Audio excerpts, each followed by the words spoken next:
Dr. Catherine Clinton, thank you so much for joining me. Thank you so much for having me. I'm excited to talk with you today. Yeah, this is going to be epic. We've been connected since like 2020, I want to say 2020, 2021, something like that. Yeah. Yeah, I'd like for you to just give a brief background about yourself, biography, for those who are unfamiliar with your work. Sure. I'm a licensed naturopathic physician in Oregon, and I got my start actually with natural health by assisting with a traditional midwife from Mexico. And I was teaching her kids in Taekwondo. We both have a history in athletics, and mine was Taekwondo. And it was just like church to me. I think on the second birth, I was like, I'm never going to do this as a career. Like, I need that close sign. Mm. But it was such an incredible initiation into the world of natural healing. And so I became a naturopathic doctor. And my second year of school, it was that weed out year, that initiation year. You have to be there at 7 a.m. to sign attendance. If you don't, then you have to take the class over the next year. And my nervous system just couldn't handle it. I was diagnosed with Lyme disease, ulcerative colitis, an autoimmune disease that affects the GI tract, Hashimoto thyroiditis. So I was kind of in the perfect place for this perfect storm of healing. And my mentor, the physician that I was doing clinical rotations with, was actually my physician. And she was like, you should look at psychoneuroimmunology. And that's I just like the mind-body connection, essentially. yeah, exactly. How your thoughts impact your health. And I was like, of that patient, right? Or I that think someone's patient. dropped that on another episode. I'm just trying to figure out who, and I don't remember, but I knew it was a mind-body connection. Yeah, Yeah. yeah, just how your thoughts impact everything that's happening in the body. And I was a little resistant to look at my own psychoneuroimmunology. I was like, let's explore it on that patient or that patient. But the Pandora's box, does it really have to be opened? And of course it does. As you know, it's such an incredible avenue to healing and to insight on the self. And that's where I really got into the idea of quantum biology. So I was looking at psychoneuroimmunology. And at the time, this was almost 20 years ago. So mitochondria were really the hot thing. I was researching mitochondria. I came across research from Martin Picard, and he was looking at how our thoughts and emotions impact our mitochondrial function. And at the same time, I stumbled across research, early quantum biology research from UC Berkeley, from Greg Engel and Graham Fleming on quantum coherence in bacteria. And it just opened up this whole new world that has to do with frequency and energy, not just diet and supplements and lifestyle. So I have been researching and practicing and teaching that ever since. How has that reframed your idea of what, like, how do I put this, the true cause of some of those things you were dealing with was? Because modern medicine would say that even when it comes to autoimmune things, they're just now beginning to consider the idea that emotions have a huge impact on autoimmunity. But even they're just scratching the surface, because I've sort of come to the position that at the foundational level, with virtually every chronic condition, if not all aspects of health, there is a deep, deep emotional, psycho-spiritual, thought-based component to it that is fundamental. Absolutely. Absolutely. And we could even say like it's fundamental within our own being, our own thought process, our own life's traumas and events, but generationally as well, too, right? We come into this world tied and tethered to our ancestors, our future, creations. And I think it's all tied together when you look at it energetically. We are enmeshed in this web of energy and frequency.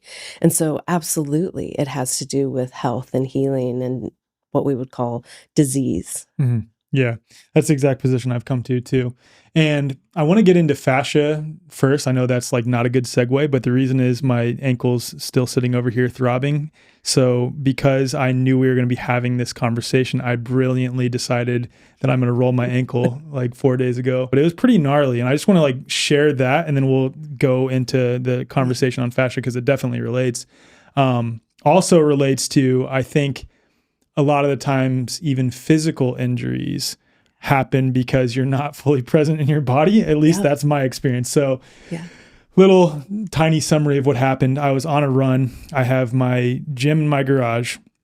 I was getting kind of frustrated because my daughter was out in the garage with me, and understandably, she wants more attention than she usually does because we just had our third baby. So she's not the baby anymore.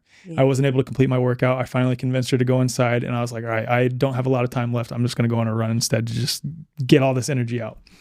Halfway through my run, I realized, oh my goodness, I left the garage door open and I didn't tell my wife, Kylie, that I was going to be going on a run. So our daughter could run back out in the street thinking that I'm outside in the garage. So I started running faster. I'm so caught up in my thoughts. And then I step on a rock that blends into the pavement while I'm running and roll my ankle and then have to hobble a quarter-mile home. So I was always told rest, ice, compression, elevate, that term that's thrown around a lot of athletes, RICE, that acronym. And I've already come to the position that inflammation is a healing response in an acute sense, but I would also argue, even when it comes to chronic conditions, it's not that inflammation is not, it's not that it's bad. It's obviously very uncomfortable, but it's because there's something there that is causing the chronic inflammation, right? Would you agree with that? Yeah, absolutely. Yeah. And so I was thinking on that, and I was like, well, I'm not going to ice it then, because inflammation is bringing healing to my foot. And if I ice it, I'm constricting the blood vessels, and that's going to hinder or delay the healing process or prolong the healing process. And so I didn't ice, and it was incredibly painful for the first 2.5 days. And I was really frustrated just yesterday morning because I could barely move. I did get an x-ray to rule out a fracture, and that's where allopathic medicine is great when it comes to emergency and acute care in some cases. And I really just could not move. My ankle was so stiff. And then I was thinking, well, I've seen my dog get injured a couple of times and sprain its ankle. And yes, it does hobble and whimper a little bit and even compensate a little bit, but it's walking as soon as it can, as often as it can. And then it's back running really quickly too. And I was really thinking about that. I'm like, does it make sense to not move? Does it really make sense to atrophy all the muscles, ligaments, and tendons around it to allow this one to heal? Is this really going to not heal just because I'm moving it? No. And so I decided to do a lot of banded exercises, and my ankle was screwed, like bad, really bad, right?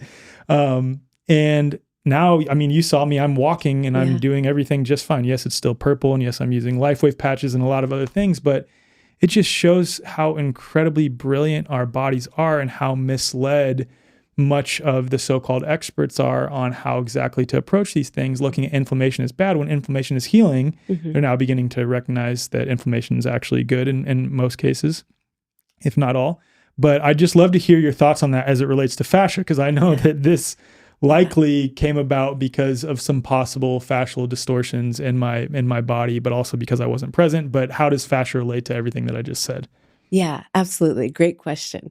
Fun question. Because I think also what we don't realize is what you're talking about, the way you approached your ankle, really is tending to the fascial components there, right? So when we elevate, compress, don't move, mobilize, we're really denying the body that piezoelectric charge, right? So we've got our fascia, which is connective tissue, which is mostly collagen, and it creates these tubules of collagen. They're tropocollagen nanotubules, and they are lined on the outside and the inside with easy structured water. And our fascia is piezoelectric. So when we compress it with movement, it creates an electrical charge. And that electrical charge creates infrared energy. And that infrared energy builds that easy water that's so vital to healing.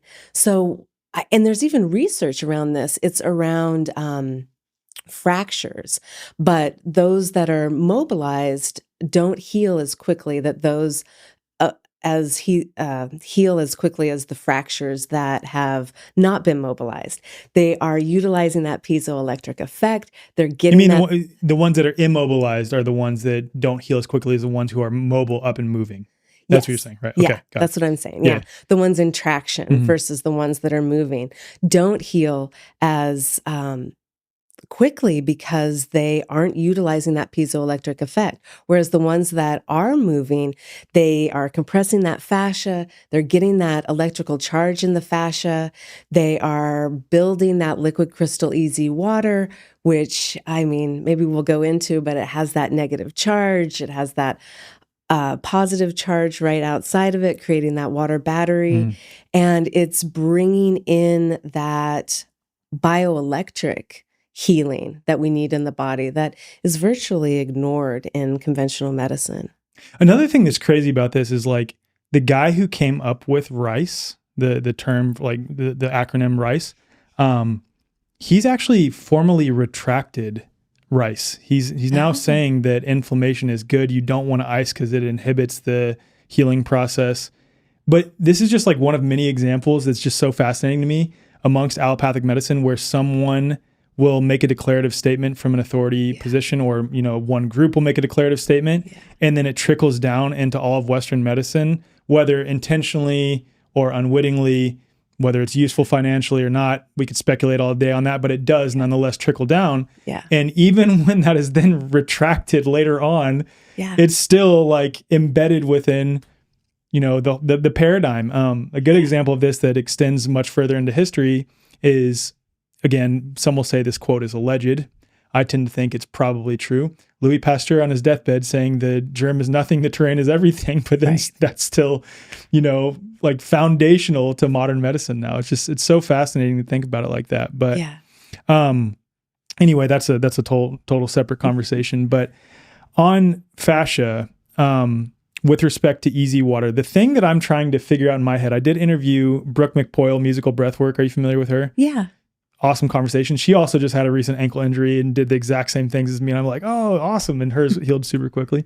But I wanted to talk to you about like how you think fourth phase water of what I'll refer to as our cells, fourth phase water of our cells interacts with the fascia, or I guess just like the easy water of our bodies. How does that interact with the fascia? What's the interplay there? Yeah. Well, it's doing a lot of different things, right? First of all, it is coming to the surface of the fascial layers and it's building. So as that water comes to the surface, it interacts, and those surfaces are hydrophilic or water loving. So they don't push the water away. And we see this time and time again. The water takes on a different interaction, a different quality or characteristic, depending on what it comes in contact with, just like we would, right? The different people in our lives, the way we interact with them depends on who they are and what they're doing. Same thing with water. So as it comes up to fascia, it starts to build this easy water, and it's more gel-like, it's more viscous. We know that it holds a negative electrical charge.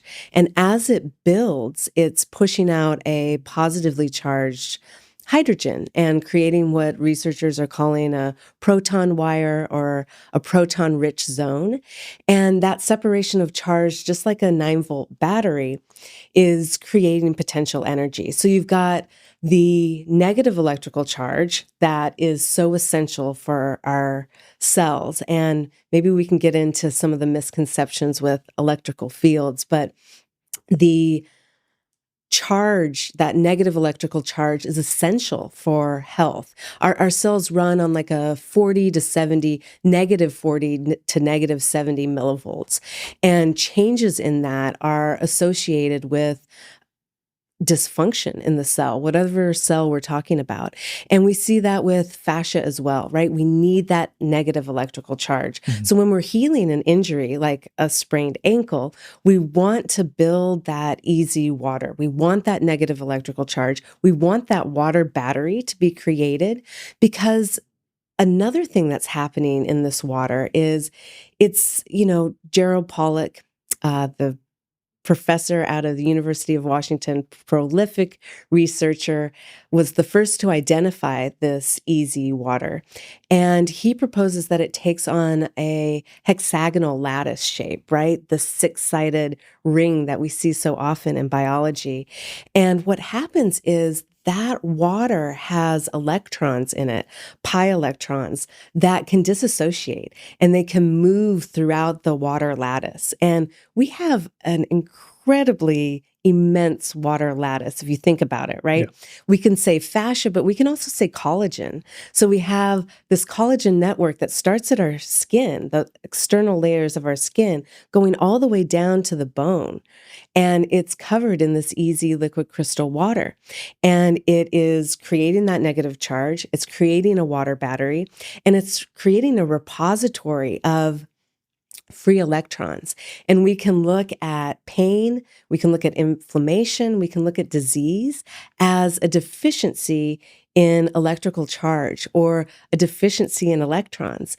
And so not only is it creating electrical charge, negative electrical charge, and a potential water battery to be utilized, but it's also creating these free electrons that can move throughout the lattice. They don't even have to be directly physically in contact to donate their energy and information.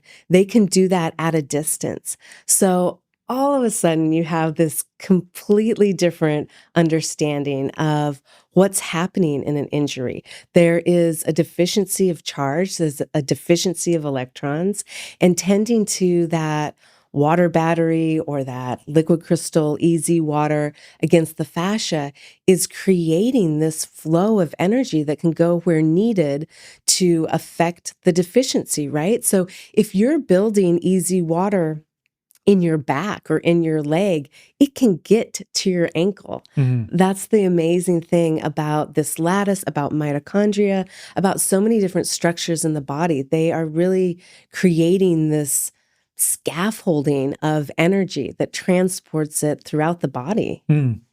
Would you say that the reason relating it to fourth phase water, the reason that it would not be good to ice is because when you ice, that is hindering the production of infrared light that is then required in order to increase the negative charge of the waters of our body? Or is that inaccurate? Yeah, you could say that. You could also say that the influx, what we see as inflammation when we're talking about injuries, when we're talking about infections like mucus, fevers, all of these things are building easy water at the sites where that energy deficiency is or that electron deficiency is. So that rest, that elevation, compression, icing is doing the exact opposite of what we would want it to do. Right. Makes sense. Because I would think that if you're wanting to help enhance the healing process, especially with the understanding that we're likely comprised of fourth phase water, then you would want to apply heat, if anything. And I have been doing that a lot. I've taken multiple hot baths. I've sat in my sauna a few times over the last couple of days. So not icing at all, just doing heat on, instead. And has it been painful? Yeah, it's been really painful. I'll say that. But I feel like it's speeding up my healing process. Like as badly as I sprained my ankle, it might be a full ATF rupture. Like it was gnarly. I showed you that picture. It was like purple all across my ankle. Like my father-in-law messaged my wife and was like, you need to have him go get an x-ray immediately. Mine looked just like that when I fractured it. Had a bunch of people say that I probably fractured it. No fracture, thank goodness.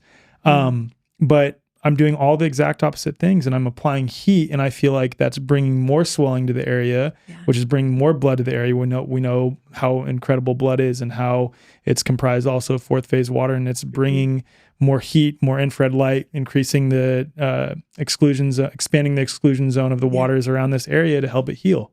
Yeah, absolutely. Yeah. And it's helping your mitochondria, right? Mm-hmm. Like our fascia is rich in mitochondria. Those fibroblasts are packed with mitochondria, and the muscles, all the tissue around that injury are packed with mitochondria, and infrared energy and heat are going to also help their function and speed healing as well. So you've got, this multifactorial thing that's really benefiting that healing.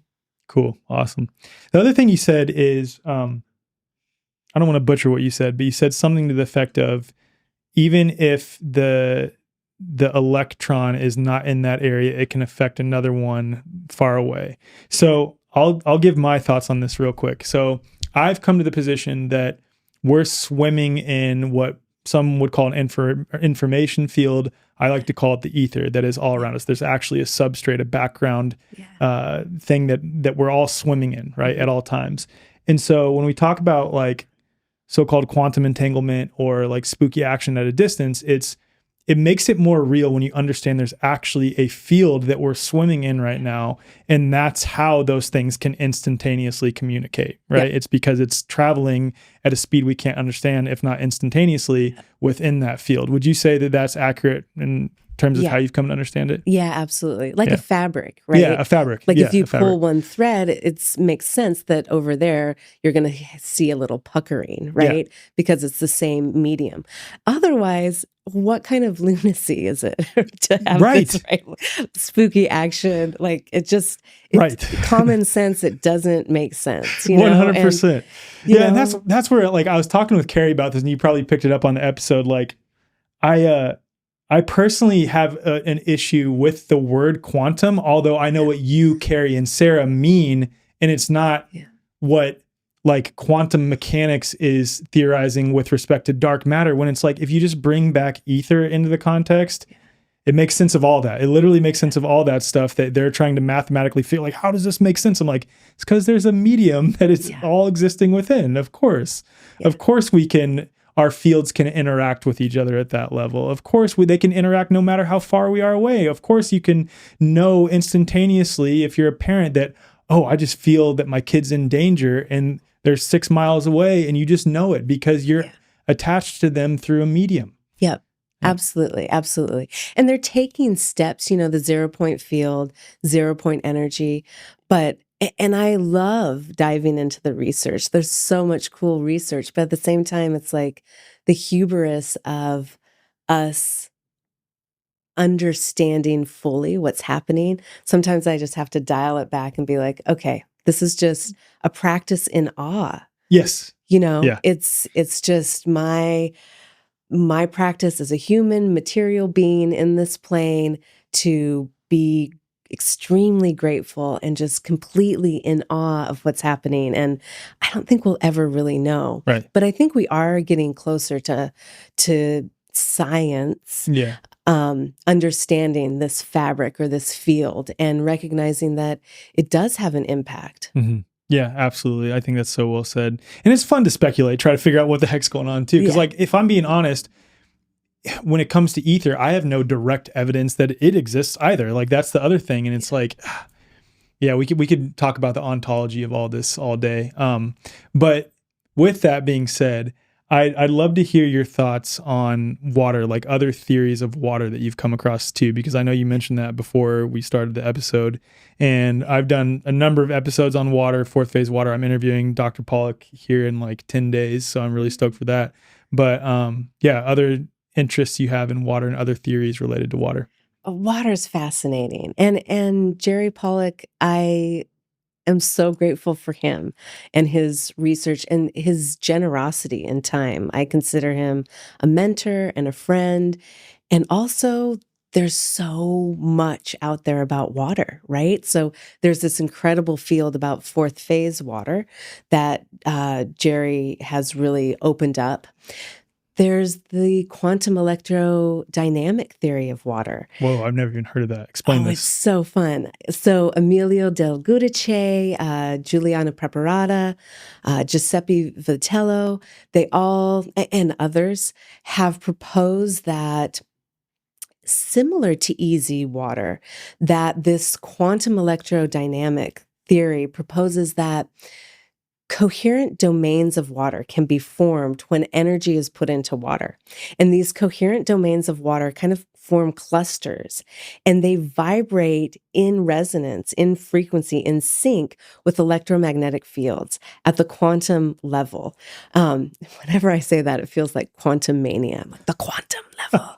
But I mean, really, literally, what's happening at the subatomic level, Okay. right?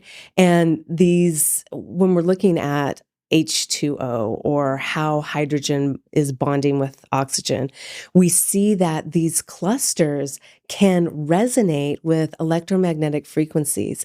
And it's similar to, easy water. And is that a coherent domain that is extended across the surface? We don't know. But the idea is that the water that we drink, the water that is in bodies of water around the world, oceans and rivers and lakes, can hold these clusters of energy that can pick up on frequency information from external electromagnetic fields.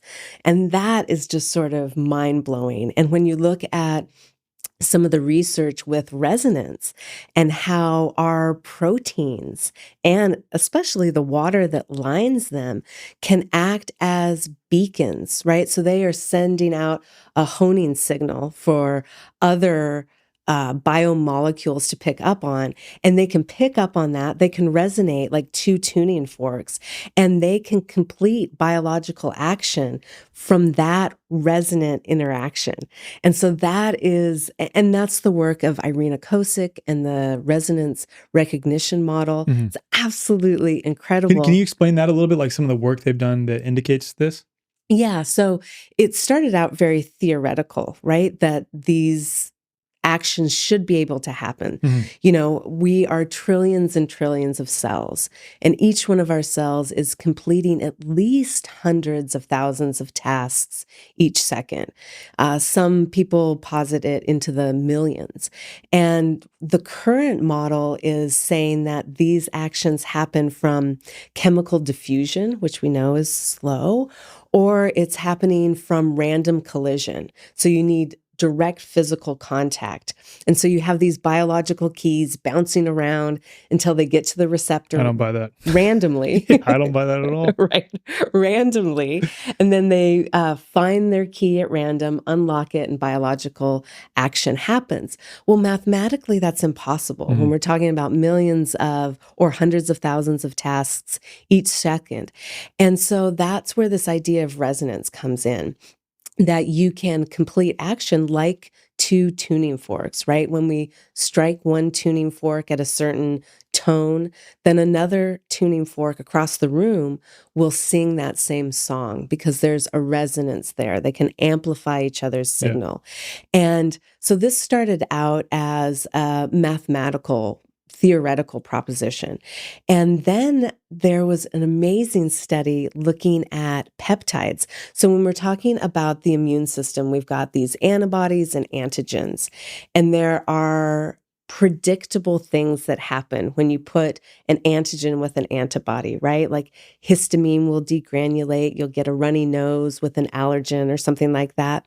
What they did, this team headed by Irina Kosick, was they looked at an antigen and found peaks in its frequency, in its resonance, right? So everything in our world has a vibration. It has a frequency. It has a resonant frequency where those frequencies are very strong. And so they looked at an antigen and they found the peaks of its frequency, its resonant frequency. And then they made a really small peptide. And this peptide was engineered to have the same frequency as the antigen.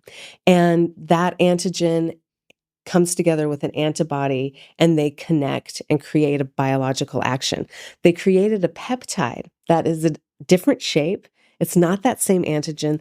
The thing that's similar is that it holds that frequency, that resonance. Matching frequency. Yeah, that vibration.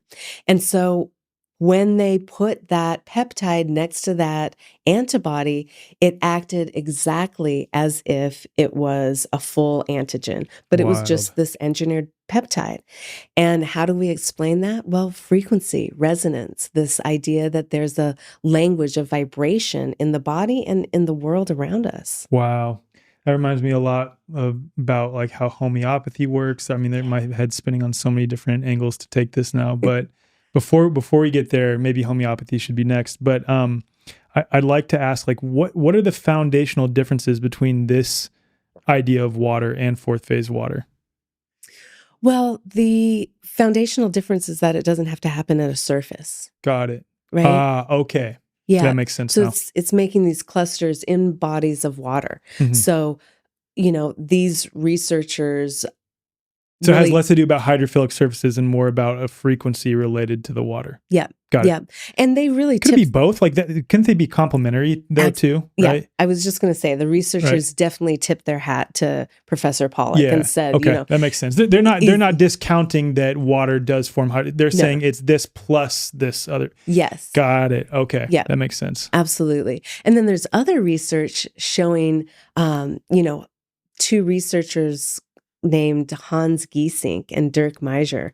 They've done incredible research with frequencies. So they've tested hundreds of frequencies, resonant frequencies of living things, of non-living things, and they've found that these frequencies take on a musical octave patterning. Wow. So cool. That's epic. Yeah. And the frequencies are structured and staggered so that there's a healthy frequency and then an unhealthy frequency, and then a healthy frequency in this musical 9-part octave.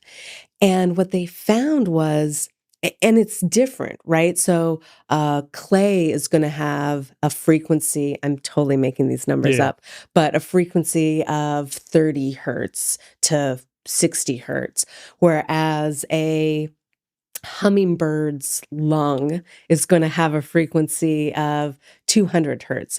Totally made those numbers up. Right, yeah. But they're going to be different ranges of frequencies, but the staggering, the patterning of the frequencies is similar. It's this 12 staggered frequencies that go in between healthy and unhealthy.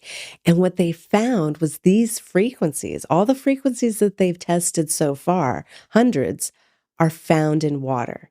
And water amplifies those frequencies. So then all of a sudden, are we looking at the body and the water that is surrounding our cells, our biomolecules, whatever's inside of us?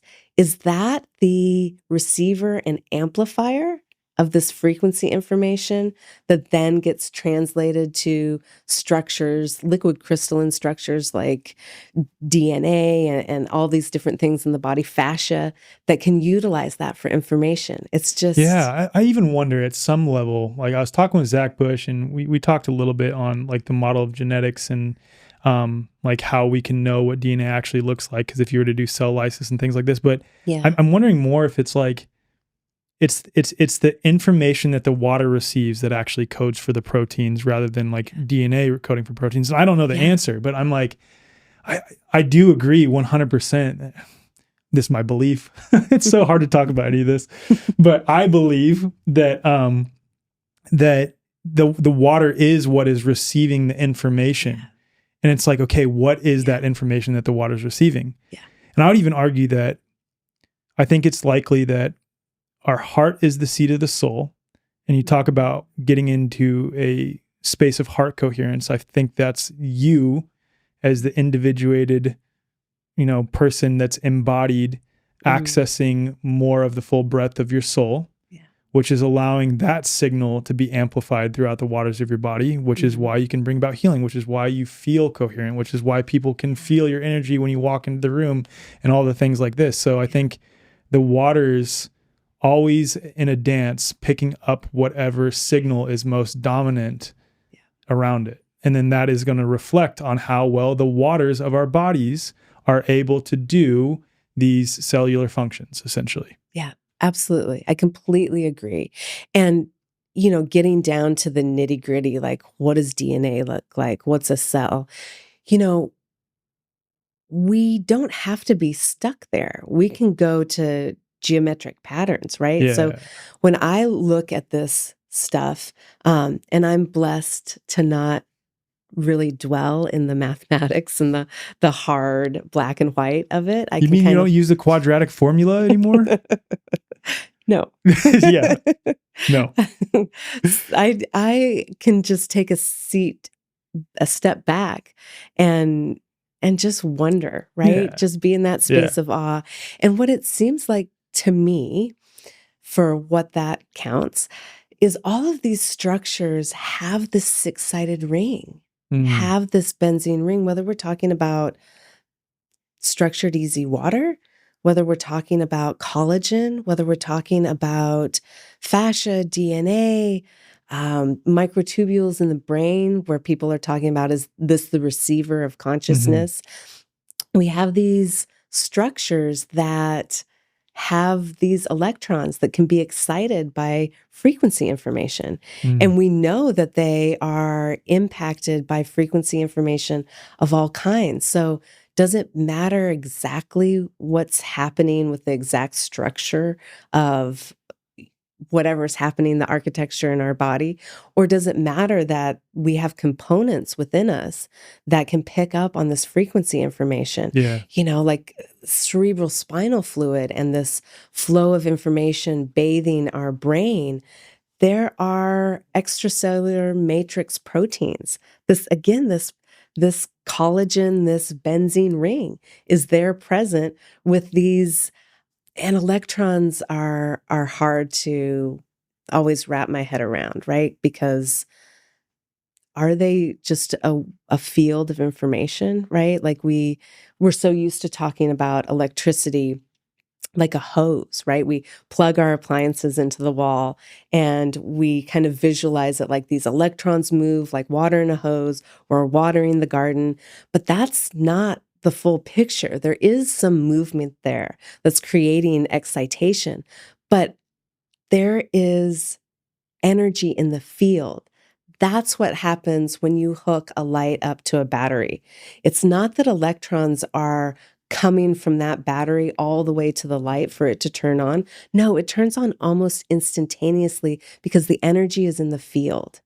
And so when we start to look at electrons that way, as a representation of the field, of Concentrations of energy. yeah. Yeah. Yeah. Waves, Yeah. vibrations, whatever, pieces of thread in the fabric, Yeah. whatever it may be. It just gets so fun. Yeah. Yeah. What I want to talk about cerebral spinal fluid more since you brought it up. Okay. Yeah. Um, I'm trying, I've been doing this for a while and I ran it by Eileen.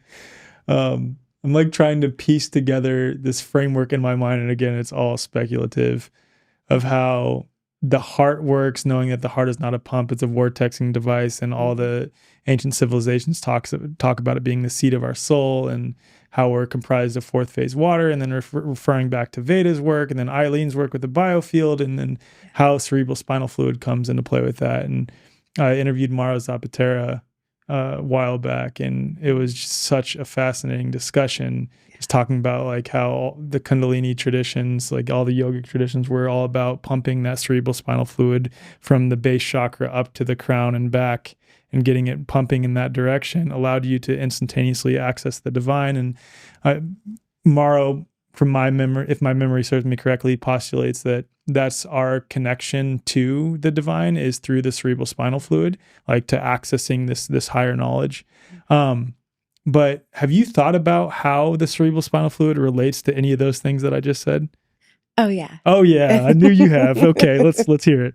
It's so fun. Well, we've got these ideas of water, right? Mhm. We've got, if you're looking at the flow of cerebral spinal fluid, there's going to be easy water lining the vessels there, Mhm. right?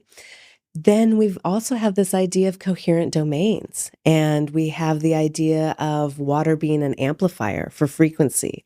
Then we also know that there are extracellular matrix proteins in there surrounded by this water. And that flow, I mean, we have several different things happening. This energy that can be received and transmitted and emitted by water can be amplified by water. We also have this idea of sound, right? So when something is flowing, when something is moving, there's sound there. And sound is a pressure wave. And as it moves through a medium, whether it be the air or water, it causes inelastic collisions of molecules, and that creates light. So now you've got water that can pick up on frequency, water that can create energy. You've got biomolecules that can hold on to this information and transmit it.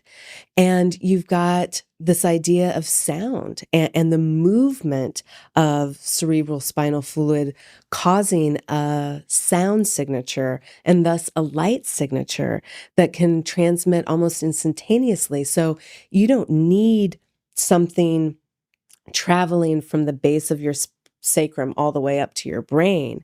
You just need movement Mm. in the system to create that. And I mean, speculative is right? Like we have no idea, but it's so fun to Yeah. speculate. Oh I my mean, God. I mean, there's some like threads of truth there though. Like there's got I like, yeah. I don't know, maybe I'm biased. I feel it here though. There's just something about that. Yeah. Yeah. Yeah. And looking at the heart too is a resonant organ, right? It also is creating low frequency sound.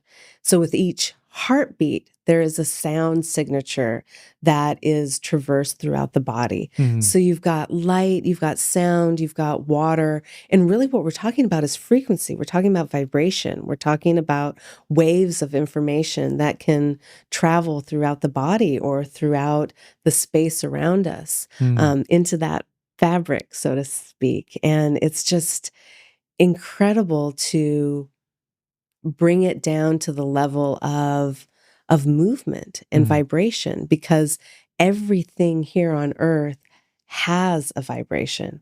It has its own unique resonance. Mhm. Mhm. Yeah. On that note, speaking of like sound, I know I've heard you talk before about toning and how that was one of the things that really helped you heal Yeah. after being diagnosed with all those things. Can you talk to me a bit about that? Yeah, absolutely. I think self-generated sound is so powerful. Like we are really resonant chambers. Our lungs, our vocal cords, our mouths, everything are these resonant chambers. And when we create sound, it reverberates throughout the body, and we see that it has effects on increases in oxytocin, that love hormone. It increases serotonin. It increases dopamine, all of the neurotransmitters that you would want to feel loved, to feel held, content, to feel human and motivated and happy about your existence. They can be increased by toning and coming back full circle to what ancient cultures always spoke of, right? Using that voice, connecting with sound, and connecting with silence. There's a reverberation to silence as well. And it was really powerful for me. I think that was really the turning point in turning towards a quantum biological path of healing, was looking at how light, how my thoughts and emotions, how sound, how this language of frequency did something for my body that nutrition, that diet, supplements couldn't do. Mhm. Yeah. Yeah. Yeah. Um, with toning, I'm like thinking to various traditions. Like you think of Yeah. Gregorian chants, for example, or you Yeah. think of like various Buddhist traditions or Taoist traditions, even yogic Yeah. traditions, the use of mantras.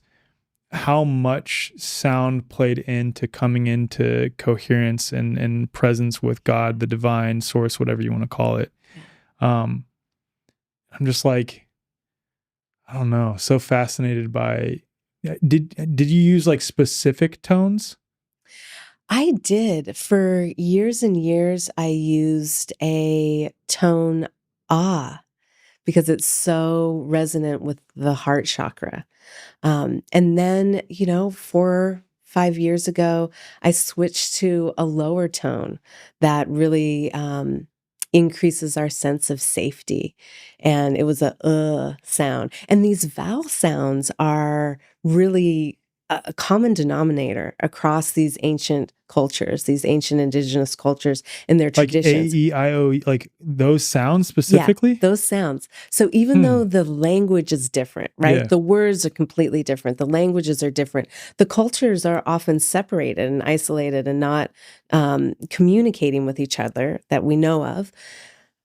There's that fabric still, but this idea of vowels, like when you look at hieroglyphics, the ancient Egyptians would use vowel sounds to heal, to communicate and bridge with the spirit world, with the gods. They were sacred. So when you look at hieroglyphics, they're all consonants. There's no vowels there. Wow, I didn't know that. And when you look at toning in Ayurvedic tradition, toning vowels corresponds with different chakras. Same with Chinese medicine.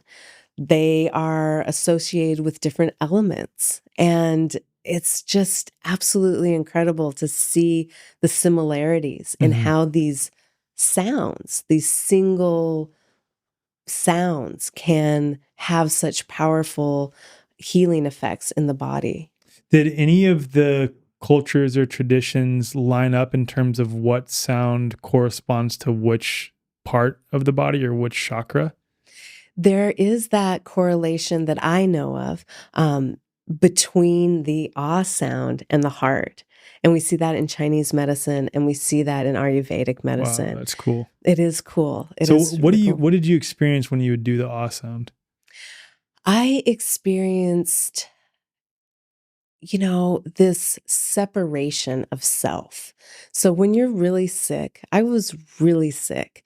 My now husband picked me up outside of a hospital where I was slated to have part of my colon removed. No way. I That called bad. him up and was like, I'll meet you outside. I was really sick. And when you're that sick, sometimes it's hard to hold strength and hold faith in healing. Mhm. And toning helped me do that. It put aside the worries. It put aside that ruminating thought of, is this forever? Is this going to continue? Am I ever going to get better?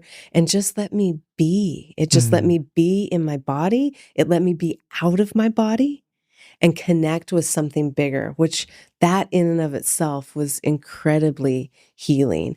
And I think there's a wonderful researcher out there, Rasmus Gupta-Bitterkhausen. I love saying his name, but he is a researcher. He used to be the head researcher out of the Emoto Masura lab, Oh, Masura wow. Emoto's water crystallization Wow. lab, right? Where they took little petri dishes and would influence them with words of love or hate and look at the crystallization pattern when frozen. Of course, the positive words had these beautiful images and the less positive words would become more chaotic. He continues that research today, but he doesn't use his own intention because that's where Emoto ran into a lot of problems. If we are consciously trying to evoke something in the water, it doesn't always work because Mhm. that ego Oh, or those wow. thoughts get in the way. So how does he do it? He does it with music. Wow. Yeah, and he comes up with these amazing images of water crystallization. And he really, one time I was talking with him about this and saying, what about heart coherence? And he was like, the ego, like we have this idea of like the guru on the hill and influencing, I am going to make this water beautiful with my heart coherence. And the water's like, that's not coherence, Mhm. right? And this idea of just being in awe and curiosity and Yeah. gratitude and music really helping to remove that piece of the ego. Have you heard that humming is one of the only things, I don't know if it actually cuts off thought. I don't think thought can ever be cut off, but is one of the best ways to distract you from your own thoughts? I haven't heard that, but I've practiced that. Right. Yeah. So I'm not the best at flying. Mhm. Even coming here with the weather, there was a Yeah. lot of turbulence, and I just hum, Yeah. my little That's what girl. toning is, right? You're just doing the same tone the whole time rather Yep. than like humming a song or something like that, essentially. Yeah, Yeah. exactly. Yeah. I mean, it makes sense. Like, I wonder if, you think back to, again, like the use of mantras, toning, things like this across traditions, especially the vowel sounds. And it's like, is that a way then to distract you from your egoic mind? Like that's what they were discovering, is that that's aligning you back with who and what you truly are. Yeah. Away from the conditioning, et cetera, et cetera. Yeah, absolutely. Yeah. I was talking with Diane Powell of the telepathy tapes. She'll be in that seat right after Gerald Pollack. I'm not even kidding. Like my lineup the next few episodes is so dope. It goes you, and then Tom Barnett, and then Diane Powell, Veda Austin, Jess Caldwell, Gerald Pollack, and then Dr. Edith Ubuntu Chan. Oh, that's awesome. Yeah, it's epic. I feel like leaving him little notes here. Yeah, it's epic. I'm so stoked. That's awesome. Yeah. Well, but I was talking with her, and she was saying that the spellers, so for people who haven't heard of the telepathy tapes, she's done work. She wrote the ESP Enigma. She's done work with kind of what we're talking about, right? And she's done a lot of work with autistic populations, and they refer to themselves as the spellers or the autists, right? Mm-hmm. And these autists have said to her time and time again that this ability to be telepathic or to have extrasensory powers or psychic abilities, essentially. Yeah. Happens most to people who have had an out-of-body experience, whether that's a near-death experience or what have you. And that just brings us back to what you were saying about humming and using self-generated sound to get out of the body and be able to experience the magic around us without being fettered by what's happening in our mind and our body. And that just made me, she was talking about near-death experiences, but I immediately started thinking about sound, meditation, psychedelic experiences where you can take a step outside of yourself and come in contact with something other. It's like piercing beyond the veil. So it recontextualizes this experience. Yeah. No, I interviewed this lady who had experienced satanic ritual abuse, and she referenced another experience where someone had a near-death experience, multiple actually, because they were being abused, like satanic ritualistically abused.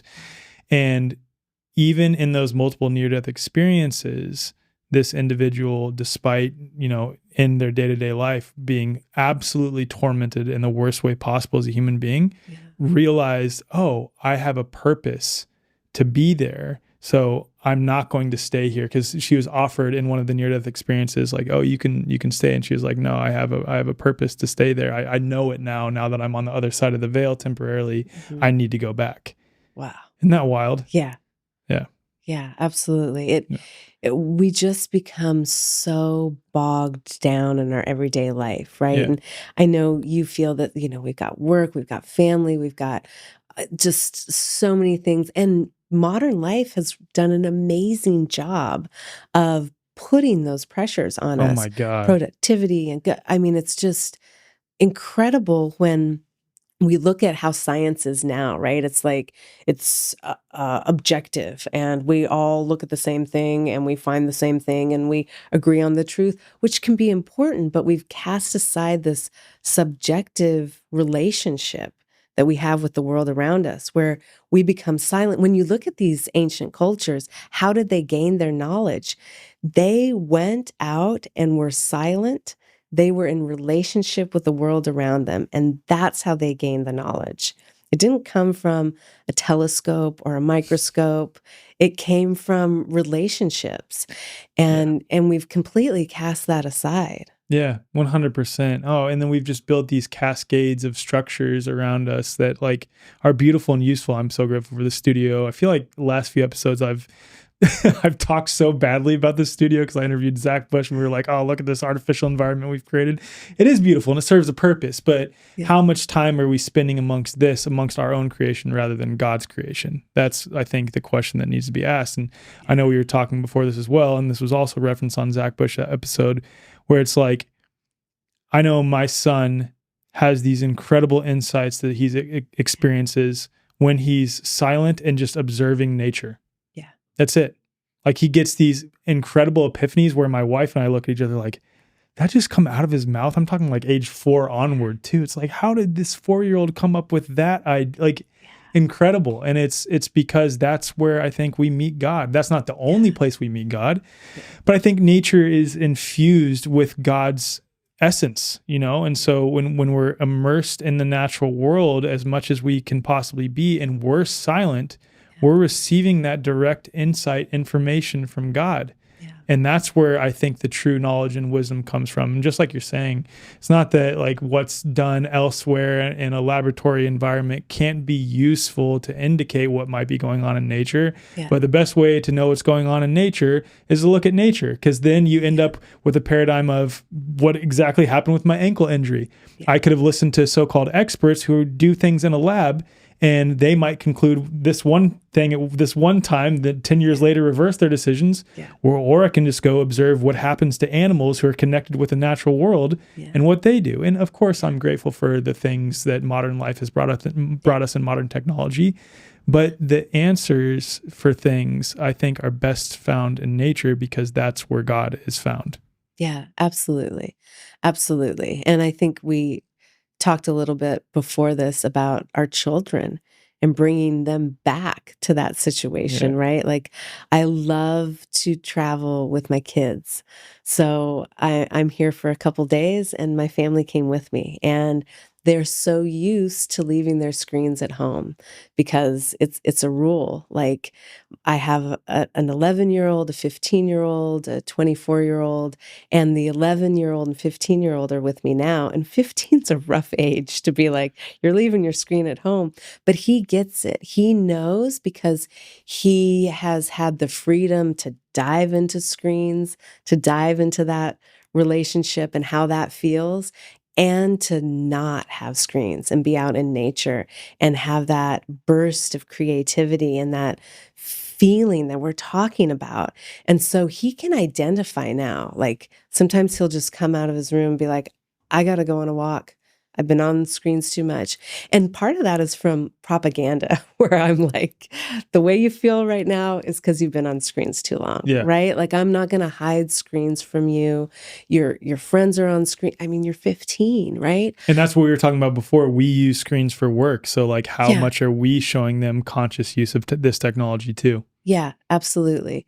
But giving that polarity, just like we're talking about science or medicine, like that polarity of lab science with subjective knowing, like both are important, right? Like screens are incredible. I wouldn't know you if we didn't have a screen. I wouldn't be doing what I do now if I didn't have screens. We wouldn't have this growing community and awareness. But at the same time, we have to understand what they're doing. If there's just this unfettered use, then there's never that recognition of, oh yeah, okay, here's why I feel this way, because I've done screens too long, and the remedy is going out in nature. And to have a 15-year-old that can recognize that is just such a gift. I'm just so grateful that they understand that, yeah, we can have lots of fun on screens and you can have a lot of connection on screens, but that connection is going to feel different than the connection you have when you go out in nature. And even with people, right? The way we connect as a family when everyone's been doing screens is much different than we connect when we're on a trip together, when we're on a hike together. And it's something palpable that you can really feel. Do you feel like there's an element of subtle disassociativeness when someone's been on screens for a lot longer? Yeah. They're like not fully there even after they're off the screen? Yeah, absolutely. Yeah. Disassociative. That's why screens stay at home when we go on a trip. Yeah. I'm like, we're making memories, man. Like we're leaving screens at home. And also this reactive It's Oh, such yeah. a dopamine trigger that when you put down a screen, you're like kind of looking for this dopamine. And it's like, no, we're just, like I was telling you, we were on a trip a couple of weeks ago where we drove down to Arizona from Oregon.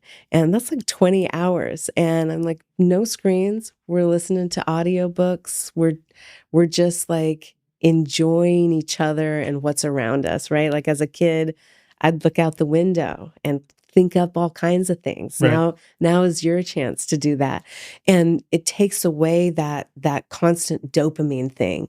And they will kind of come at each other too if they've been on screens kind of picking at, it just Totally. I see the really. same in my kids if they've Yeah. been on screens too much. The exact same thing. Yeah. How do you approach that, especially now that you've had a 15-year-old and 11-year-old, and I'm asking this for myself. Just it's always good to check with other people who you respect and try Yeah. to figure out, okay, like what could I do better? How do you approach screens in general with your kid? Like obviously you said you've created some freedom where they've discovered on their own that, oh, wow, I'm more agitated when I'm on screens. We did the same thing with my son when it came to nutrition. Like we say, hey, our family eats this way. Here's why. But when we're out, of course, you experience this. But then now he's established a correlation between eating food that's not organic or eating food that's not particular to, what helps him feel well. Yeah. And he avoids them naturally, or he'll eat them again and be like, oh, why'd I do that? Yeah. So Yeah. it's cool that we've cultivated that freedom. But how do you approach that when it comes to screens, especially when we're immersed in this freaking digital world at increasing rates? Yeah. I think really it comes back to a relationship with your kid, because that has the most power for influence. Mm-hmm. I can take screens away and people can get upset, and it doesn't lead to a good relationship with each other or with screens. But what I've done over the years is pointing out, like, are you feeling that way? I think it's because of screens. Oh, you feeling that way again? You've been on screens for a while. Mm-hmm. Like, to where they can kind of make that association. And then just really, to be blunt, I'm like, my most important relationship is with you. Mm-hmm. And I want time with you where we are connected and we're bonding and we're having a good time. And we can't do that when I'm immersed in screens and when you're immersed in screens. So let's talk about what will work. Like, what will satisfy your 15-year-old need for screens, right? You've got to be talking with friends. You've got to have playtime. But let's have at least a day and a half each week where we don't have screens, right? So you have a morning where you can play, like Saturday morning, you're playing, and then we go out in nature and wash it off, right? Mm-hmm. And get back to each other. And the next day, we can just spend the day without screens. We can really connect. Trips, we don't do screens. And it comes back to, it's not my will. I'm not taking screens away from you. I'm asking you to be in a relationship with me. And I know you want to too. You're my kid. Mm-hmm. Like, that's what we all want. We all want to be in those unconditional relationships and to have that unconditional love. They want it. Yeah. We all want that. So that's what I really bring it down to, is it's not a punishment. It's what can we do to have what you want with screens, but also so we can have a relationship. Like, and 15 years is enough time to see what's happening in other families and to say, like, we don't want that. We want to be close. We want a tight family fabric and relationship. And that's what's been the most helpful. And we're not perfect. So sometimes I work a lot and those day and a halves don't happen and people get all cranky and screamed out. And then we have to come back and say, okay, let's refigure this again, So it's just a dance, but in the center of the dance is really this coherence with your kids. Yeah. And bringing it back to love, Well, and I know you're familiar with like biofield entrainment and knowing what you know about that, like how the more you're a strong, coherent field, the more you can help bring others around you into coherence, or the more that you as a parent, when I think up to a certain point, your child's identity is inherently intertwined with yours, and your child's field is inherently intertwined with yours. Yeah. It's going to intertwine at some level, no matter who you interact with, if you're interacting with them on a day-to-day basis. Yeah. But especially something that was created by the waters of your body. You know what I mean? That literally was inside of you, right? Yeah. So with that, like with that understanding of those energetic dynamics, how do you approach like your own emotions and things like that when it comes to your kids? That's a great question. And I think that we've done ourselves a disservice in a way. This idea of attachment parenting is kind of a double-edged sword. Yes, we want to be attached with our kids. We want them to be attached with us. But it's also set up this ideal that we aren't human, right? That we don't have space to be angry or sad or grieve or rage, not at them, right? I'm talking about just having Have our human emotions. Yeah. The same idea with heart coherence, right? Yep. This is something that always kind of I have friction with because yes, gratitude, yes, love, yes, awe, those are amazing emotions that will build that coherent field.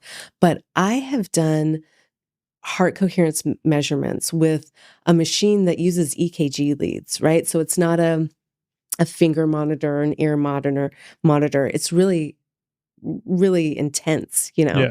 And I have seen patients that are experiencing the most traumatic experience they have experienced. And they are coming in to the office, or usually I'm going to them, and they are working through this emotion. And their heart coherence is off the chart because they're not stewing in it. I think what is happening when we talk about these positive emotions build coherence and these negative ones degrade it. I think it's the friction we have with those emotions, right? So I get angry and I feel uncomfortable, so I blame and I get resentful, or I feel sadness and I feel ashamed and I try to push it and repress it.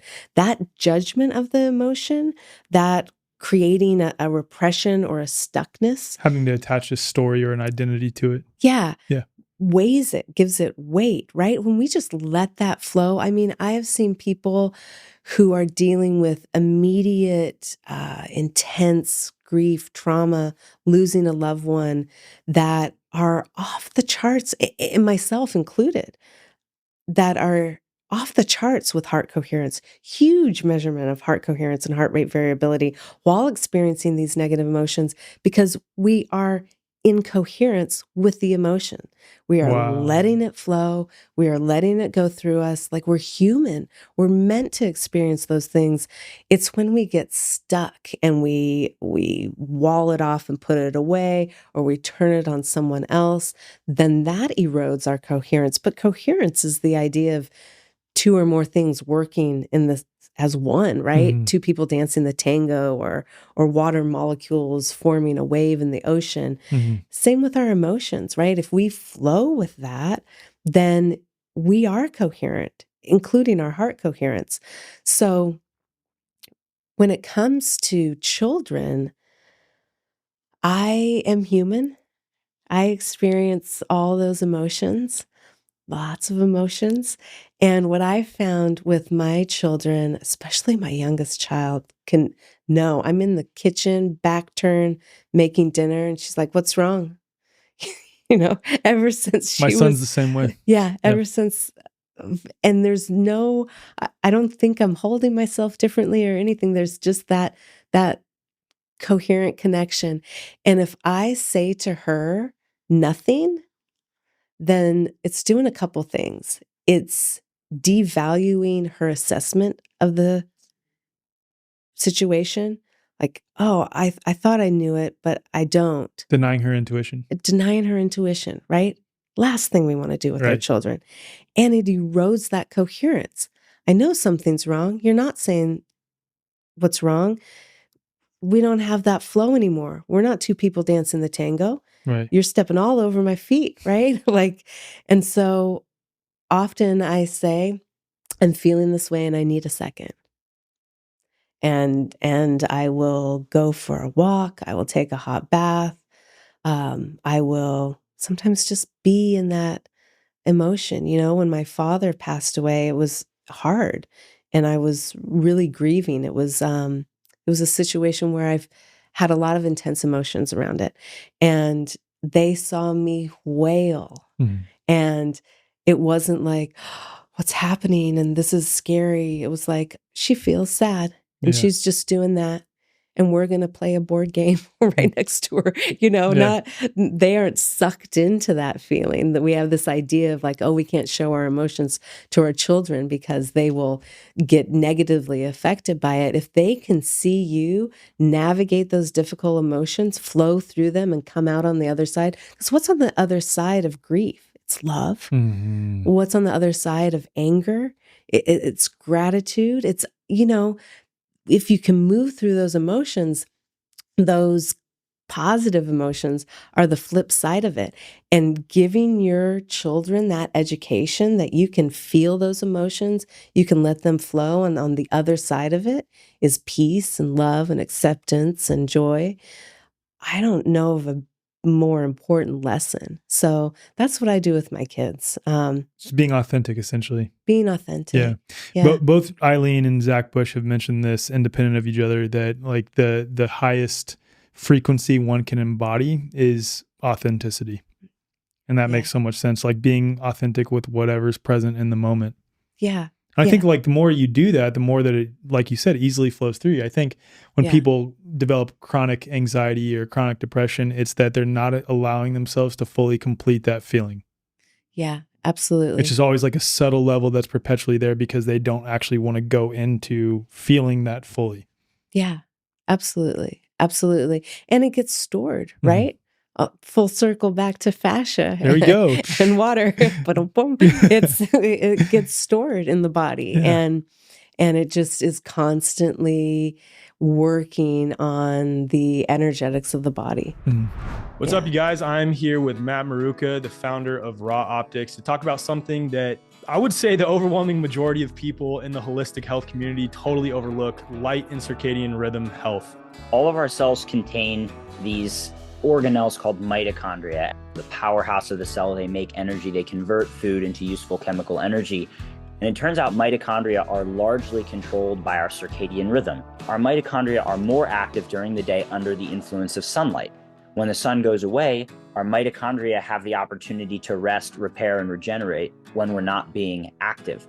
When it gets dark, the brain releases melatonin, and melatonin goes in and actually repairs the mitochondria, repairs all the oxidative damage that happens. Now, if we're exposed to blue light from all the artificial light sources, your phone, your iPad, your computer, your TV, the lead scientist we work with, Dr. Alexander Wunsch from Germany, actually calls it light doping. So people today are sort of being light doped by their employers with artificial blue enriched lighting to increase their productivity at the expense of their health, mental health, and long-term health and well-being. And so just by being exposed to artificial light at night can actually have a massive effect on the body's rhythm, cellular repair, and overall health and function. So we designed lenses that specifically block these disruptive wavelengths of light. So that's why we created daylight lenses. They protect your eyes from the physical damage of short wavelength blue light, but also offer a bit of a protective and relaxing effect for your hormonal system as well, but not to the degree of the sunset lenses, which are designed to basically make you really tired and even kind of knock you out in the evening. So these are the two lenses we offer so that you can have protection at the right levels, in the right way, at the right time. And then sunset lenses, you wear these 2-3 hours before bed or just from the sunset until sleep, so that your brain can register, okay, the sunset, it's time for me to release that melatonin naturally so I can wind down and not have to use alcohol, weed, sleeping pills, and other things that so many people unfortunately have become dependent on because we're constantly disrupting our body's release of its natural sleep hormone. So if you want to take control of your light and optimize your biology, head to the show notes or go to rawoptics.com and use code TWF10 at checkout for 10% off. Most healthcare today operates on an outdated mechanistic model, treating the body like a battlefield rather than a self-healing system. You wait months for an appointment only to receive a rush diagnosis that labels you rather than truly understanding your unique health. Even in holistic health, many practitioners rely on endless lab tests and supplement protocols, addressing symptoms instead of the root cause. And the result? Another prescription or supplement regimen that merely suppresses or masks symptoms rather than facilitating true healing, whether the imbalance was physical, emotional, energetic, or a mix of all three. And that's why Dr. Tom Cowan co-founded the New Biology Clinic, to offer something radically different.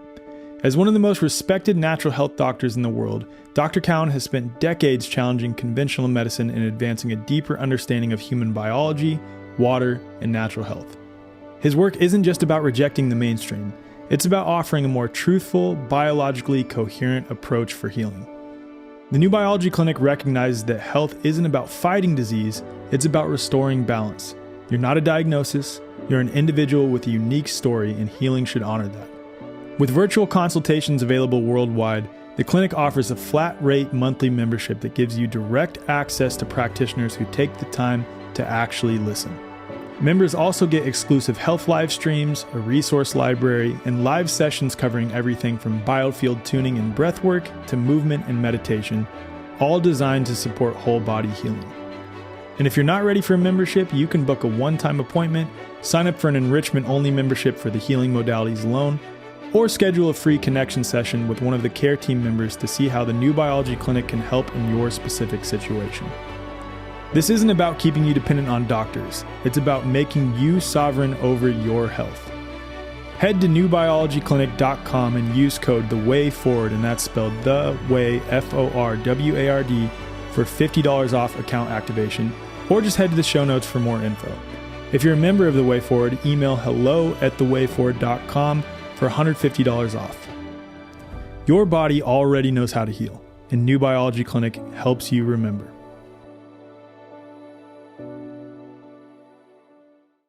For generations, our ancestors lived in harmony with nature, thriving on a nose-to-tail approach to nourishment. Organ meats, often called nature's multivitamin, were a staple, providing essential nutrients that supported energy, brain function, skin, gut health, and reproductive vitality. Yet today, these deeply nourishing foods are largely missing from modern diets, leaving many of us unknowingly depleted. Let's be real though, most of us aren't eating organ meats the way our ancestors did. Whether it's the taste, texture, or simply a shift away from traditional foods, we've lost touch with this vital source of nourishment. And that's where Paleo Valley's grass-fed organ complex comes in. It's an easy way to reconnect with ancestral wisdom and replenish the nutrients we're meant to thrive on. Sourced from grass-fed cows on small regenerative farms in the US, this blend includes liver, heart, and kidney, freeze-dried to preserve their full nutritional integrity. No fillers, no synthetic processing, just pure, bioavailable nourishment. Those who incorporate the grass-fed organ complex notice more energy, balanced moods, and renewed vitality, sometimes within days. If this speaks to you, you can explore more by visiting the show notes or heading to paleovalley.com/thewayforward. And in this case, forward is fully spelled out. So paleovalley.com/theway, F-O-R-W-A-R-D. And a 15% discount will be automatically applied at checkout. So we wanted to revisit this since we brought it up a little bit ago, homeopathy. I know you're a huge fan of homeopathy, so let's just jump in there. Yeah.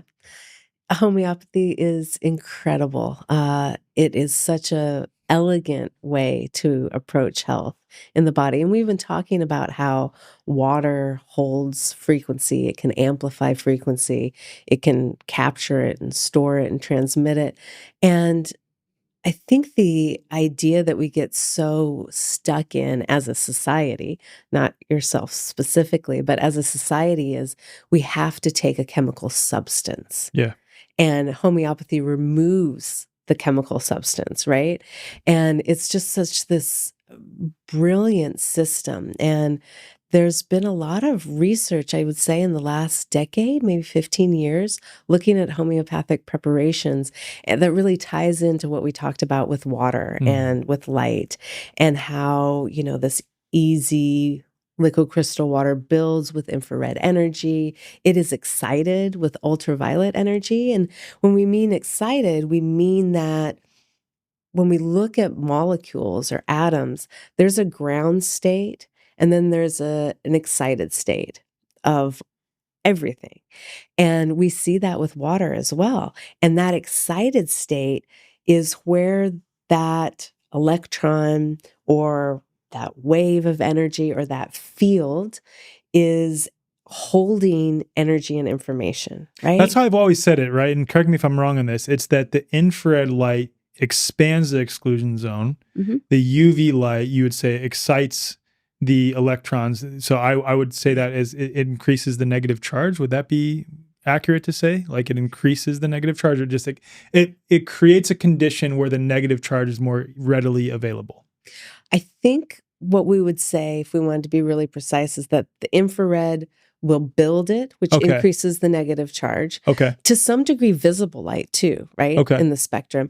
And then the ultraviolet light excites it. Got it. Okay. So that we talked about those electrons flowing throughout the body where they need to go, where there's an energy deficiency, like an injury, pain, inflammation. And ultraviolet light is freeing those electrons from that matrix so that they can go where they need to go. Got it. Making them more readily available for use, essentially. Right. Okay. Yeah. That makes sense. Okay. Yeah. So building the easy water, like building a circuit, right? And then ultraviolet light energizing it or adding Makes that sense excitation. too when you like think about it from a circadian perspective, because like you're going to be more active during the day where there is more UV light. Yeah. So that makes a lot of Of Yeah. course. Yeah. Yeah, it's brilliant. Yeah. And the research with homeopathy is really interesting because they've looked at different substances. So let's say arnica, right? Great for I've been sprains. using a lot of that. Yeah. A lot of that. Thought it might hit Popping it home. like candy. Yeah. So arnica and let's say chamomile, right? Those two homeopathic remedies hold different frequencies, different spectra of light, of ultraviolet light. So when you look at them with a spectrometer, when you look at them from like a spectroscopy and looking at the signature of light, they have a different frequency. So each remedy has its own specific frequency, it looks like, and this idea of potency. So when we're talking about dilution, you know, homeopathic preparations are you take some arnica, you put it in water, you shake it or succuss it, they would say, and then you take 1/10 of that water out and you put it in another vial of water and repeat that process oftentimes until there's no molecule left, right? There's nothing left in there. It's just that energetic imprint or that transfer of information. And what they found is, for example, with arnica, actually, I think they were using arsenicum, but one of those A remedies, they looked at different dilutions or different potencies of a homeopathic remedy hold different frequencies of light. Wow. Yeah. That's pretty epic. It's pretty epic. And I mean, there's just been Were they incredible. pilules or were they the liquid version of the remedy? They were globules. They were Wow. Yeah. Wow. That's pretty amazing. Yeah. So, and that's always the question, you know, one of the questions we get about homeopathy is like, well, what does it matter if it's diluted 30C or 10C? Like or 1M, you know, what's the deal with that? And it's like, well, possibly it's holding different light information. You know, certainly that research showed that. And one of my favorite studies looked at how homeopathy transmits information. So they were looking at lakes or reservoirs. So you'd have an upper reservoir filled with water and then a tributary, like a little creek going down to another reservoir. And they put the homeopathic remedy in the upper reservoir and they were able to detect it in the lower reservoir almost instantaneously. Whoa. Yeah, certainly faster than the flow of water that you would get with chemical dilution, right? You put some dye in the upper reservoir, you would have to wait for that flow of water to reach the lower reservoir. Just absolutely incredible stuff. Stephen Cartwright has done incredible research over the last decade on homeopathy and how that frequency of some of the remedies matches the frequency of different cell types. I think it was Wow. macrophages. So again, this resonance component of medicine, just homeopathy is so sophisticated, right? We Yeah, take it to be, oh, well, there's no chemical in there, there's no molecule. It's totally. like we're working on a different level. We're working in a different terrain here, right? We are working with this language of frequency throughout the body, and it's so incredible. And unfortunately, it comes under attack so often. One of the most attacked forms of medicine, which is wild to think about. Did you know that there used to be like hundreds of homeopathic hospitals across the United States in the early 1900s? Oh yeah. Just like wild to think about. Like that is crazy to me that most people don't realize that. Yeah, It's wild. absolutely. It's wild. And to see places that still utilize homeopathic medicine, and it's not this taboo No. thing, it's and just to be honest with that whole polarity happening and division, there's no reason these things can't work together. Mhm. Same that we were talking about medicine and science and looking through a microscope and finding truth there, or going out in the woods and finding truth there.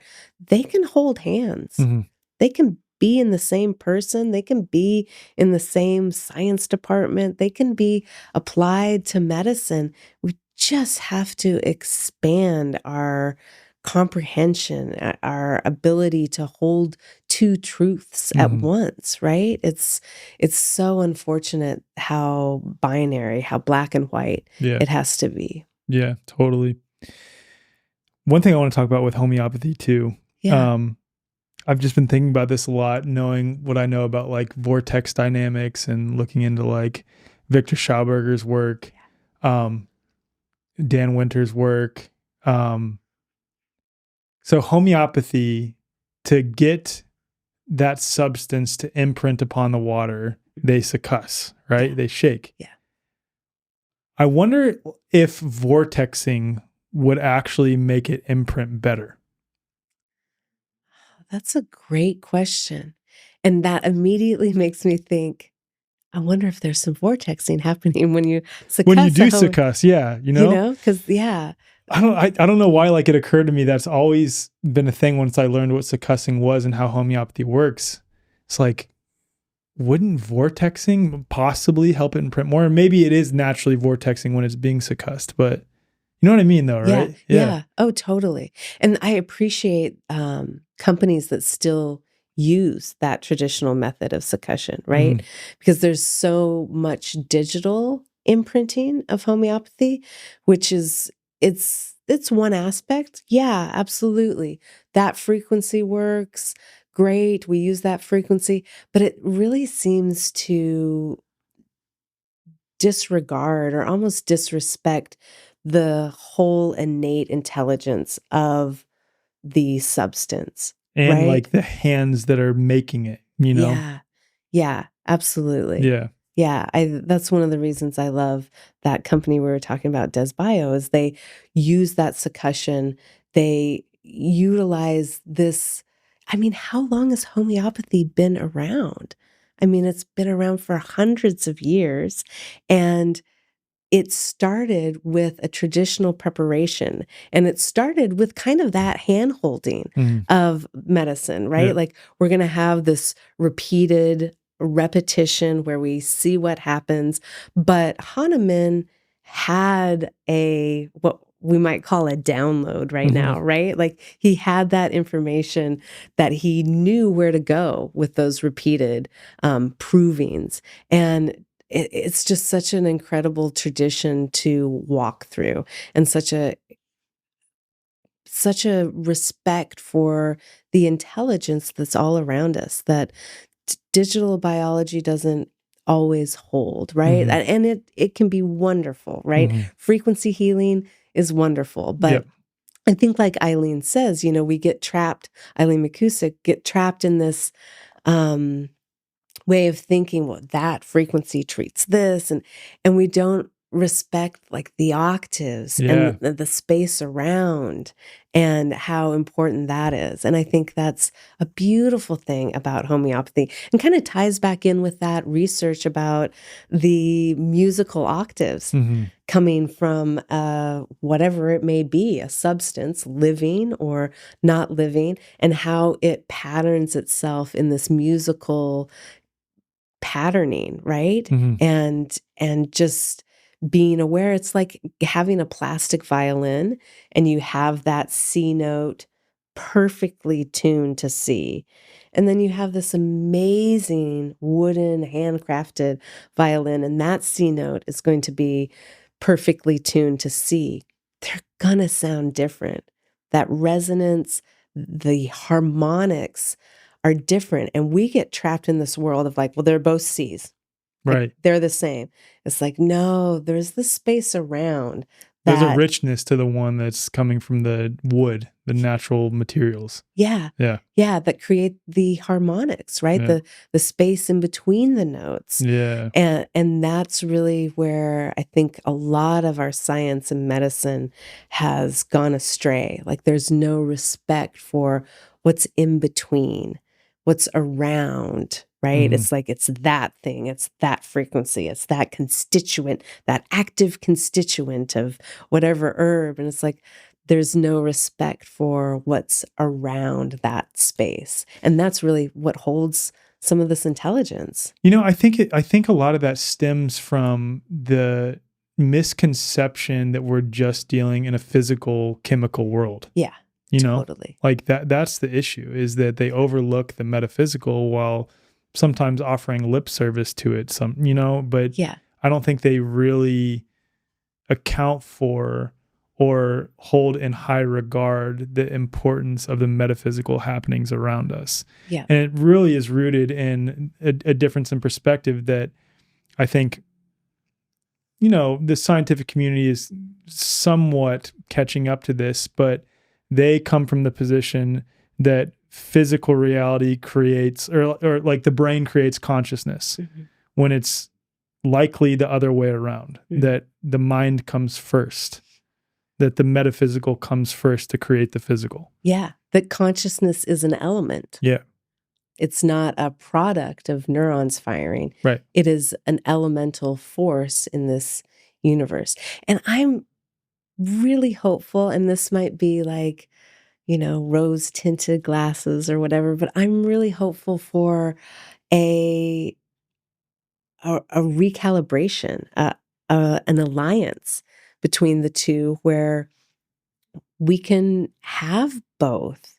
We can have the metaphysical and the science, and they're one, right? Mhm. It isn't opposites. They're just parts of the same spectrum, right?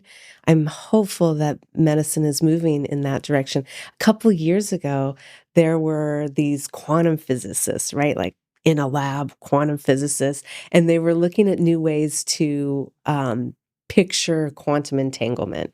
They came up with a faster way to do it. There's no direct way to do it, right?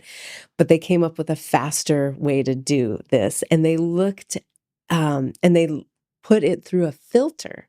And the filter they used was a yin yang symbol. Oh, wow. And I was so excited. I was like, of all the different things you could have chosen for a filter, that symbol was chosen from an area of science where that is not going to be looked highly upon, right? That's not where most people go. And I see this time glimmers here and there of maybe a reckoning or a realliance of those realms in healing and science and medicine, so that we can really expand what healing means and our understanding of what humans are. Yeah. Yeah. I mean, if modern science doesn't even know what the hell water is at this point, I think they still got a long way to go. Yeah. Absolutely. But yeah, I'm hopeful for that too. So I had one more question related to homeopathy. Have you ever made your own remedies? No, I've worked, I think we were talking about this. I'm working with a that company does Mhm. bio, and they are creating remedies by succussion. Mhm. And I'm able to kind of pull these different remedies like quartz crystal and collagen and spider web to Whoa. connect, just really fun things. But I've never made a homeopathic remedy. I've made a flower essence. I make a flower essence every year. So Similar. yeah, similar, Mhm. similar, energetic. And every year, my property, the property we live on, there's some flower that's in abundance, right? So I think it was 2020, it was these wild daisies. And you look up the meaning of that from a flower essence perspective, and it was self-healing and the heart. The next year, 2021, it was all these Queen Anne laces. And you look at that and it's like pulling the veil off. Like, Interesting. yeah, like let's get down to the truth of it. Like Interesting. let's pull the veil. Self-heal after that, the ability to heal yourself.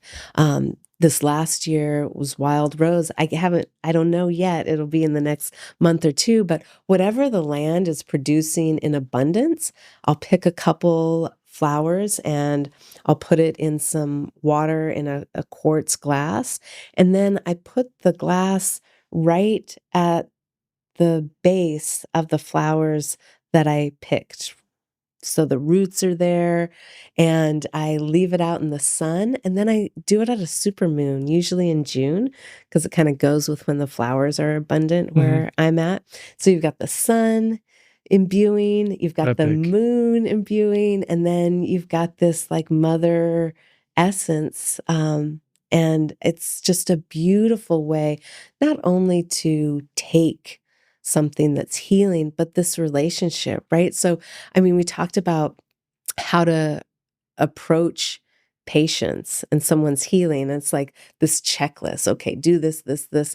But really, I'm like this puppet master where I'm like, I know that that list will lead you to a relationship with the world around you. Mm. You will be able to find safety with the rising of the sun Mhm. or the earth beneath your feet. Is that what you check off first? Is more the circadian related stuff Yeah, I when you think, do like meet with patients or clients? yeah, when I meet with patients, I think the first thing, honestly, is creating a safe space. Mhm. And I think that is the foundation of everything. Mhm. And I love quantum biology interventions and light and sound and all this stuff we're talking about. But if someone isn't safe, it's not going to work. Yeah.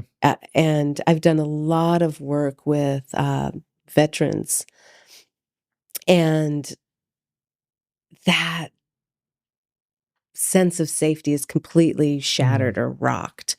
And so that's really the layer that we go to. How do you Like, reestablish that? I work the way I try to do it is I work with coherence. Mhm. So I'm asking them about their health, and it always comes up. They'll lead you there. I'm not saying what trauma do you have in your life, right? It comes up. Mhm. And I, when I first was in practice, I was like, shit, like I'm not trained for this. I'm not a talk therapist. Like Mhm. I was really hesitant about it. And then I realized that I'm not doing anything just by being there and allowing them that space. And at first I would really go in and try to like be coherent with them. And I realized that is not the way to do it. Mhm. It's navigating my own coherence. So sometimes people are telling me their experiences that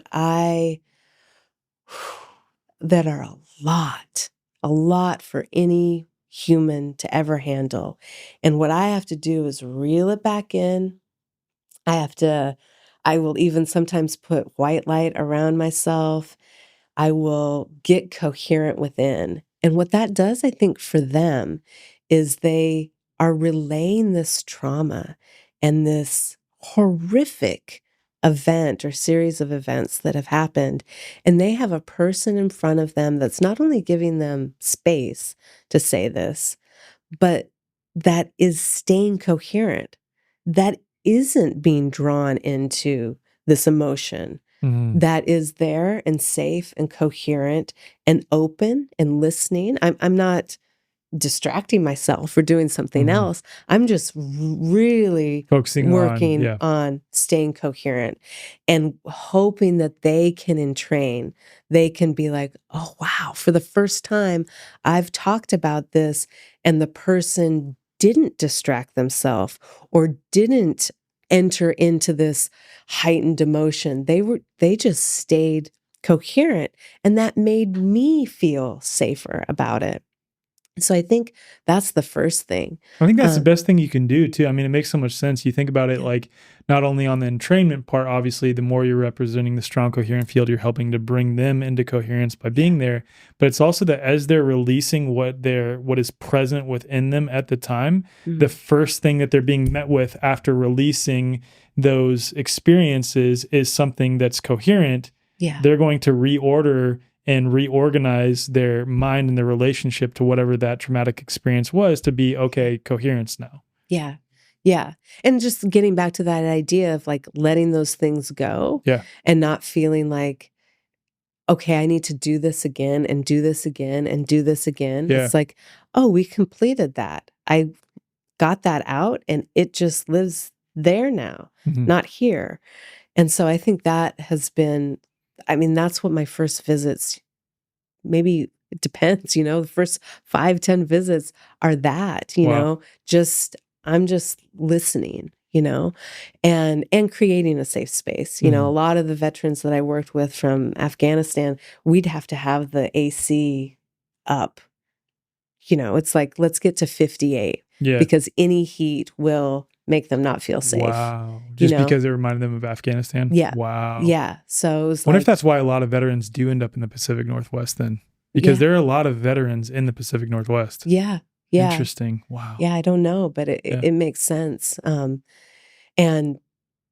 just creating that safe space. And then, of course, yes, I'm looking at their circadian rhythm. Are you getting up with the sun and getting natural light in your eyes? Because we know that that is going to entrain our hormones, our metabolic state, our neurotransmitters. Whether we have serotonin and dopamine and can feel calm and focused, and what's your relationship with natural light throughout the day? Are you taking natural light breaks to kind of reinforce that circadian rhythm? And then are you lowering the lights at night? Because we need that light and we need that darkness. That darkness is so profound for all those things I mentioned: hormones, immune system, metabolic pathways, inflammatory pathways, all of it. And then we're looking at sort of the obstacles to quantum biology, right? So is there a lack of darkness? Is there a lack of silence?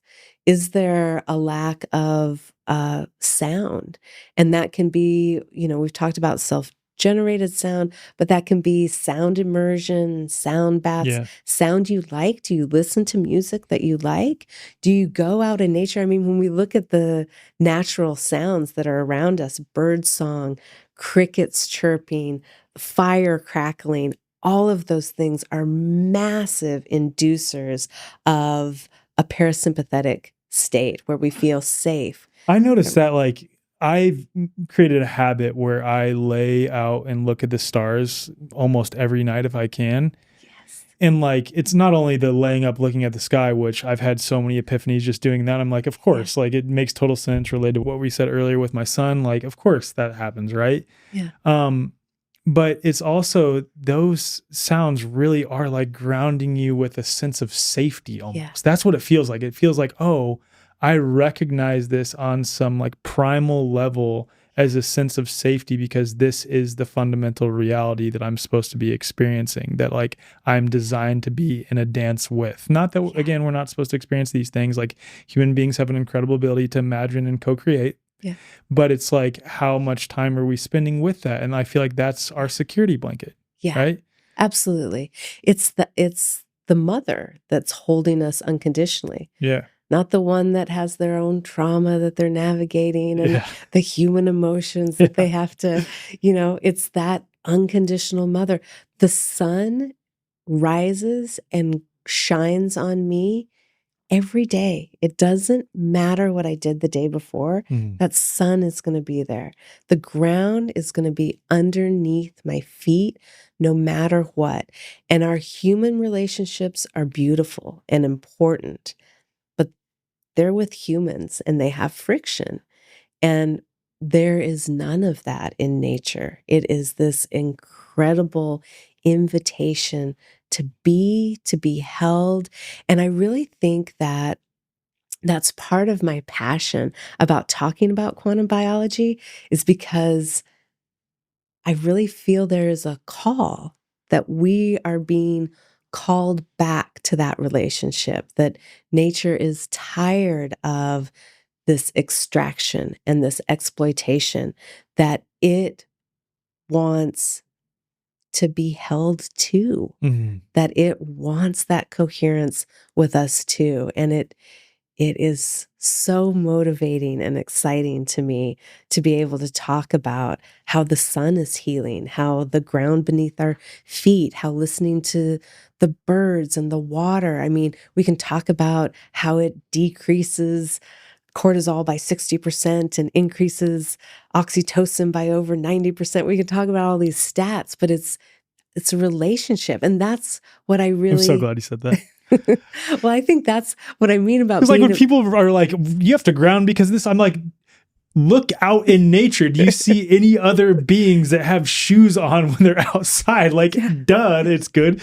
Yeah, it's great to have all these stats on why grounding is good for you or why you should be out in the sun. Oh, vitamin D synthesis, blah, blah, blah. Like it's what the natural world does. It's what every other being does. Of course, we're supposed to do it. Yeah, absolutely. Yeah, absolutely.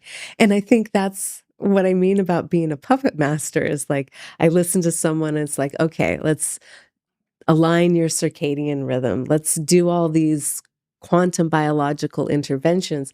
But really, I know, like, I'm pushing you to return to a relationship with nature. I'm pushing you to get that unconditional love and to be held by the world around you. And what doesn't that heal? Amen. Amen. Well said. And on that point of nature wanting us to hold it too, like to hold it in high regard and respect, I think that what differentiates us as beings in this realm is that I think we're supposed to be the stewards of this land. We're not supposed to dominate nature, but we're supposed to be those who are stewards of the land, stewards of Mother Earth, like representing God in this realm and overseeing this realm and holding it in high regard with respect. And I think that we've overwhelmingly completely forgotten or overlooked or bastardized that responsibility that is ours. That's what our role is as human beings. We're supposed to be the stewards of the land, the representatives of God here in this realm, the bridge between spirit and matter. And I think we've completely overlooked that. Yeah, absolutely. Absolutely. And going back to what those ancient indigenous cultures always spoke of, that there is power in the rushing water of a creek or that lake or that mountain or that tree. There's a consciousness there. And we have a responsibility to treat it as such. Right? It's not this commodity or this active constituent, back to homeopathy. And, it's respecting the entire thing.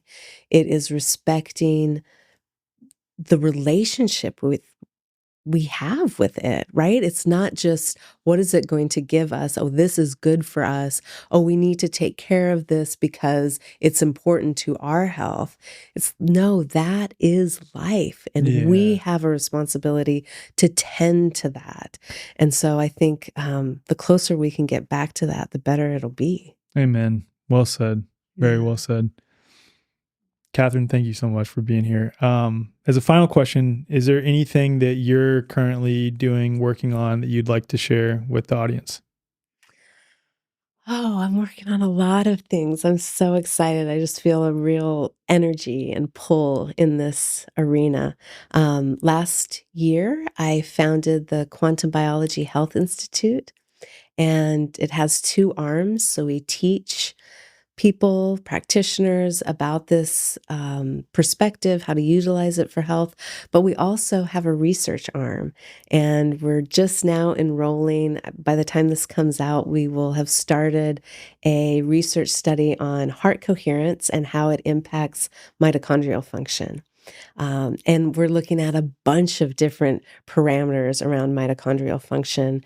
We're working with Dr. Hemal Patel out of UC San Diego, and utilizing the MyScreen mitochondrial test, where you can look at how mitochondria are communicating and how they react to stress. And then do they communicate as a group and as collective? Do they have coherence? So I'm really excited about that. And also being able to do what we want with research. I mean, I feel like so many times I'm like, well, if I had the reins here, I would steer it in that direction. And so we're working towards that. I'm really excited. A great group of researchers that are part of the board that are helping with that. And I am, like I said, working with Des Bio on a quantum coherence kit, of the first spiritual homeopathic remedy that I know of. I don't think that exists. We have physical, mental, emotional, but not a spiritual remedy. And then I'm just doing this stuff. Awesome. I'm just talking and being with like-minded people, like we talked about before. I think the world is adding momentum to this, is adding energy. It's pulling us together. And I just couldn't be more grateful for it. I just am completely filled with gratitude for what we are all doing in our own ways and how it's affecting the earth and the people and our communities, and just so grateful to be a part of it. Likewise, I'm incredibly grateful as well. Yeah. Yeah, I'm grateful for you being here. So thank you so much. Yeah, thank you so much for having me. It was wonderful to talk with you.